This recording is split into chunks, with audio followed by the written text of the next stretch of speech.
Alright, for those interested, this will be the much longer tutorial that will show me going through the steps of an entire game. So we start by putting down a factory. This is achieved by selecting the placement tool and right-clicking. And then you selecting the activate tool and also right-clicking.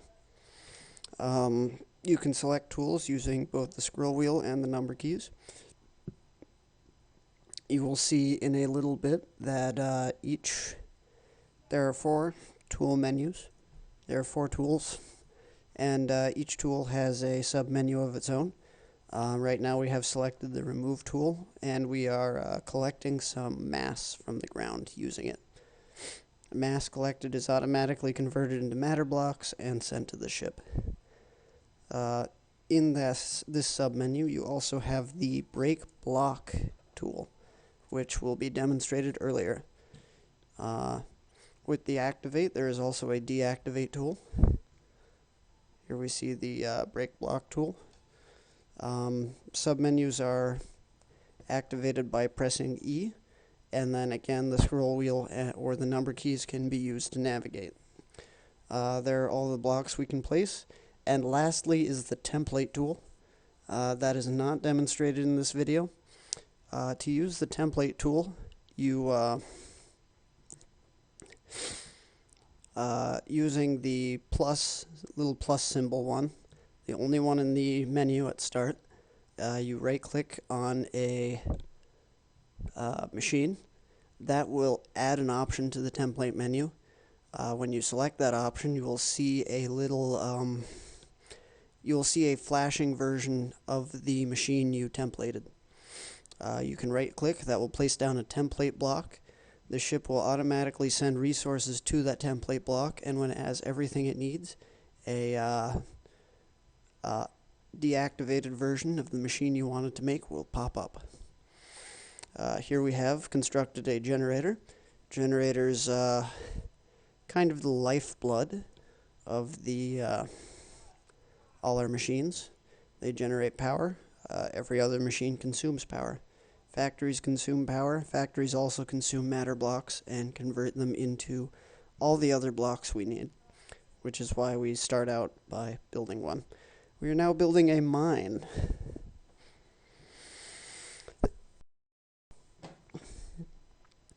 The mine automatically collects matter blocks for us so that we don't have to. It also can collect them faster than the player can. So advantages all around. The mine is created by placing a relay on the ground, and the smallest mine is just a relay with a generator on top. This is a bit larger of a mine. It will mine out the area between the relay and the second place it touches the ground. If it touches the ground in other places, it will form a square between the largest, it will form the largest square it can while still touching the ground in one place. The depth of the mine is determined by its range, so adding sensors to these can be quite helpful, and later on you'll see that. Here we are checking the progress of our factories and looking at our one enemy. See, it's coming, it's on the move. There are somewhere between 7 and 10 different AIs for the tide mines. And many of those come in machine and non-machine seeking variants. So all total there are 15 or 16. I think there are 16. Look, here we are building a turret. A turret is the simplest turret is a generator and a relay on top of a single matter block. On top of this matter block, we can make it bigger. We can add more generators, more relays, and sensors. If you want to add capacitors to the turret, you need to add them below the matter block in the form of a base. As with all machines in this game, their stats are determined by the blocks that they are made out of. In the case of turrets, more generators means more damage, more relays means more speed, higher fire rate. More capacitors means more energy storage. More energy storage means more energy storage. Sometimes you may hear me refer to them as capacitors or as energy storage. It's an older name. Here we are eating a tree. Eating a tree. If the tide touches trees or bodies of water, it will instantly absorb them. So trees can be kind of hazardous if you keep them around. Over there we see 2 blocks that the turret has shot out.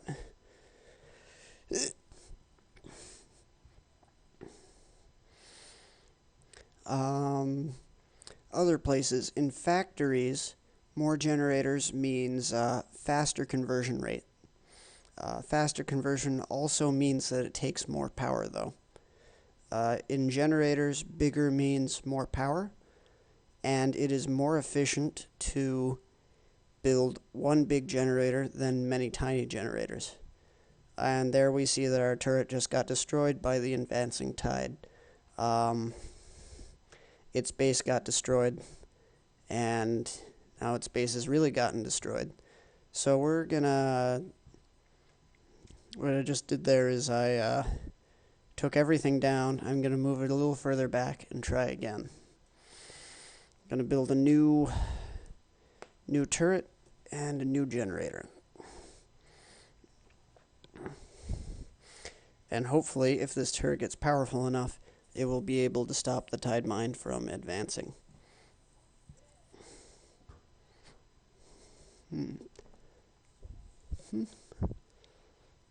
Right now, there is... let's talk about the Science Center. The Science Center is a structure which allows you to research various upgrades. One of the upgrades is allows you to build bigger generators. Right now, there's a maximum of at the very beginning of the game, there's a maximum size of 4 for your generators. This increases by 4 for every level you research into generators at the Science Center. Size 8 generators generate a lot more energy a lot more quickly. Other upgrades available at the Science Center are packet speed, range, energy capacity. These affect pretty much every machine globally. It is not instant. There we see our tree got turned into tide. In order for the upgrades to take effect, you need to turn off and turn back on machines, which is a little tedious, but it does affect all newly built machines. And yeah. One upgrade that is instantaneous is packet speed. Packet speed affects everything instantaneously. There's also a damage upgrade, and that increases the damage of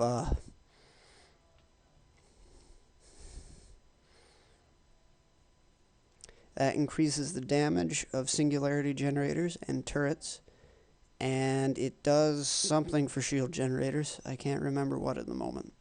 I think it might increase their strength. In shield generators, strength is sort of metric to gauge how strong the shield is, I guess, how charged it is. Shields expend strength when they remove tide blocks.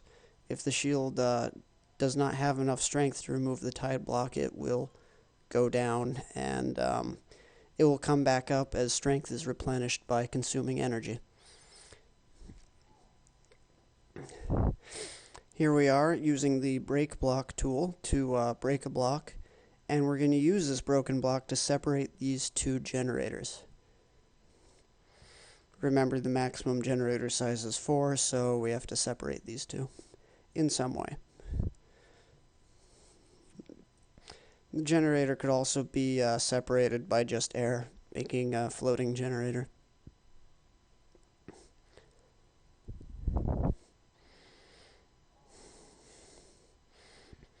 You notice that one generator is feeding the other, and only one generator is feeding the turret. The dynamics of how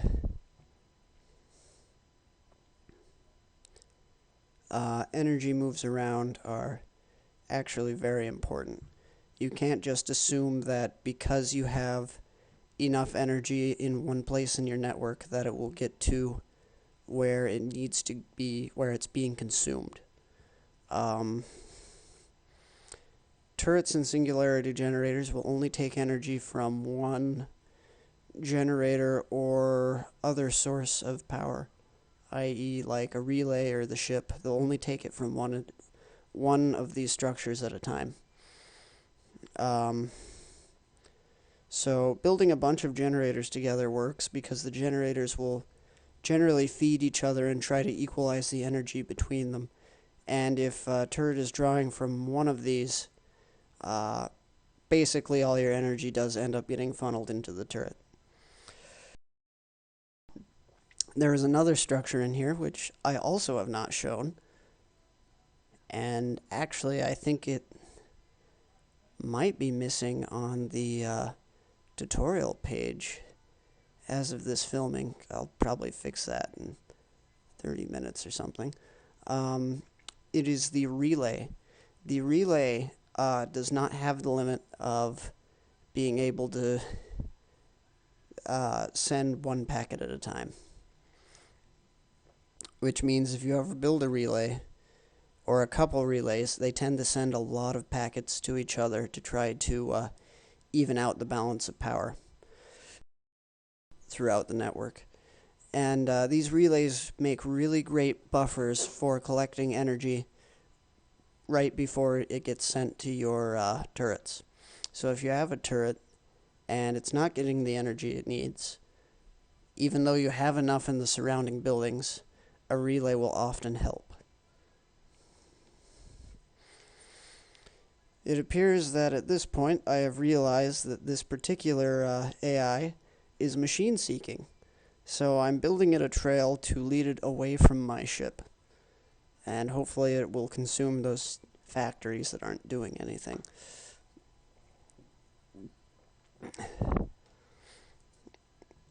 Oh, when did that happen? Here we have a mine that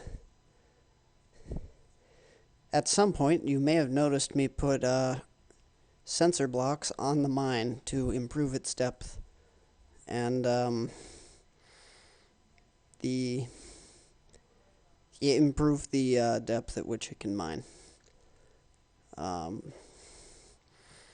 We've built a couple factories.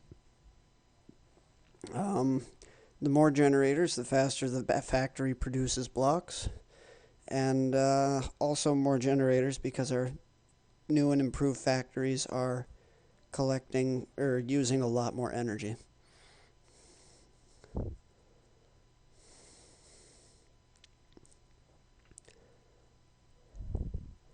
And we're building up to something.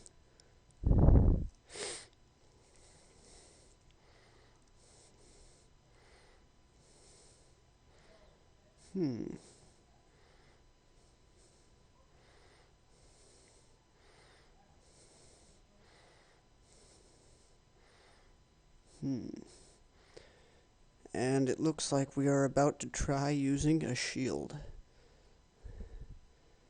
because turrets have not worked very well thus far. Sometimes turrets will work really well, other times not so much. They are the cheapest and most versatile of the defensive buildings. So here we have a shield generator. We're about to build power for it. And in a second, oh, maybe. There we go. It's pretty faint, but you can see that the shield generator is now projecting a second shield. It is the same animation as the quarantine field that goes around the entire playable area.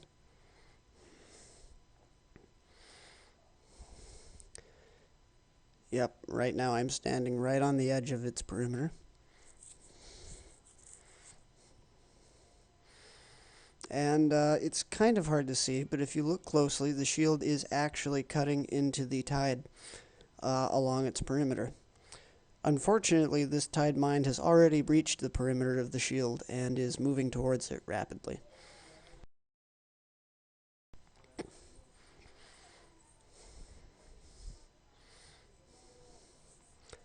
So we're going to take down this shield and build another.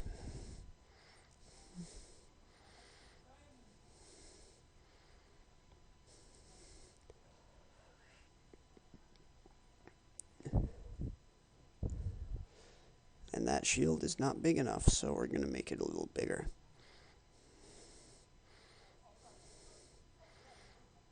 And there we go.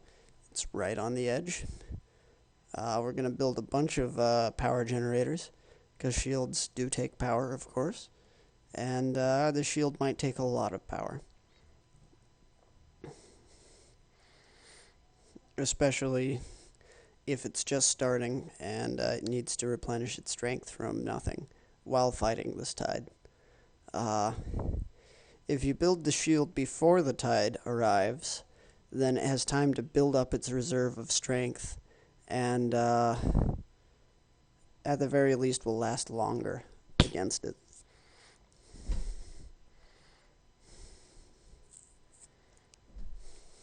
And it appears we have stopped the tide mine dead in its tracks. That's usually the first step in dealing with these things. There are lots of variants that don't move.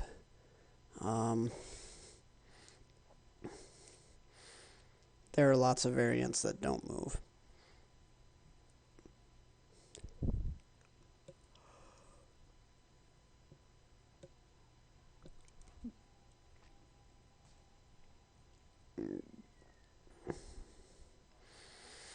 We are now preparing to build a singularity generator so that we can just wipe out this tide mine right here and now. In retrospect, it may not have been necessary. A simple turret might have been able to do it a little more quickly than I could have gathered the resources to build the singularity generator. But singularity generators are cool, so we're going to go with it.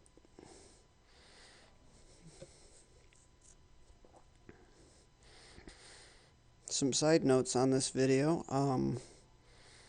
Dynamic shadow mapping is not working in this video, which is... I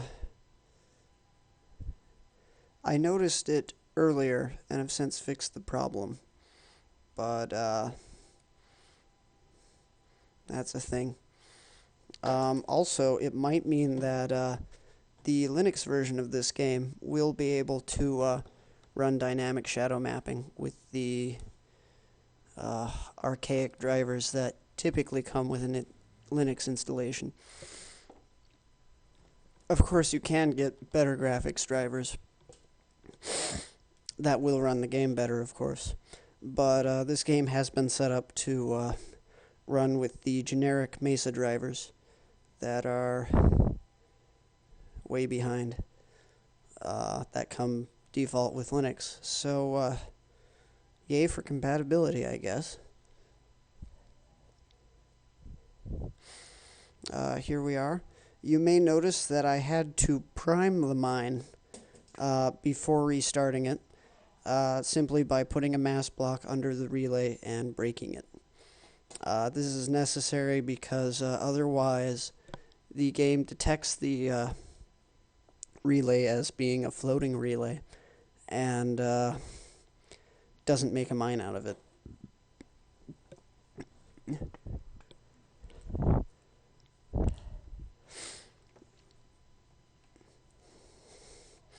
So we made the mine bigger.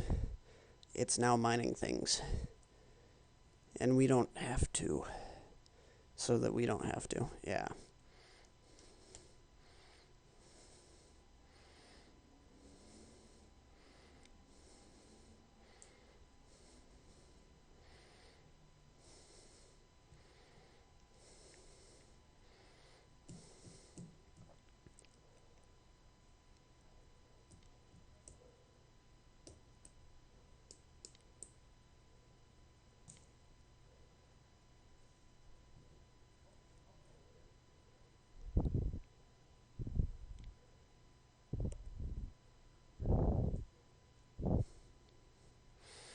I should apologize if this microphone picks up just about everything, because it seems to be. It seems to be. Alright. Here we are laying down a base for our singularity generator. I'm trying to figure out how big I want it to be at this point. So in the singularity generator, we have a group of energy storage generators and sensors on the bottom. We have a mass block, a single mass block in the middle, and then on the top we have a rectangle made out of relays. One important requirement is that there be an equal number of relays and generators. It actually doesn't have to be equal, but you need more generators than relays.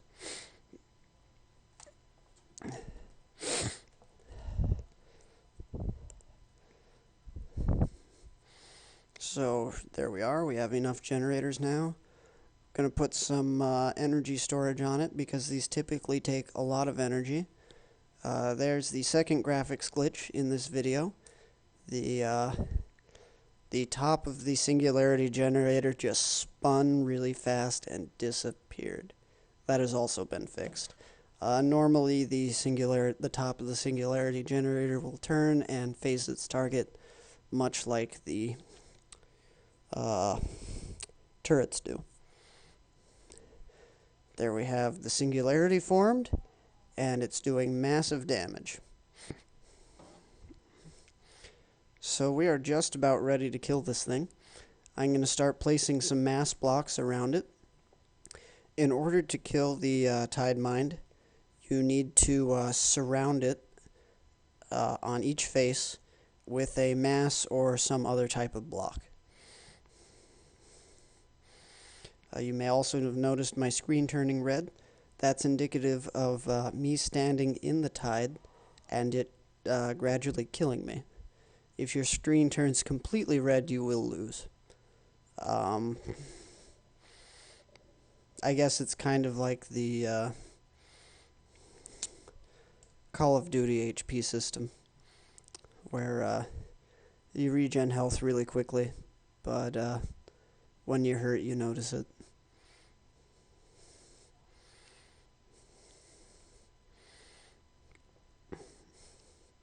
And I'm going to build a turret just to speed some things along. Yep. Just a simple turret to do a little bit of damage. Up, and there we go. We see the turret firing. Yep. Turret's firing. And it looks like we're ready to kill this thing. All its faces are exposed. We're going to put down that last block. And victory. All of the Tide Mines are dead. Thanks for watching, I guess. Okay.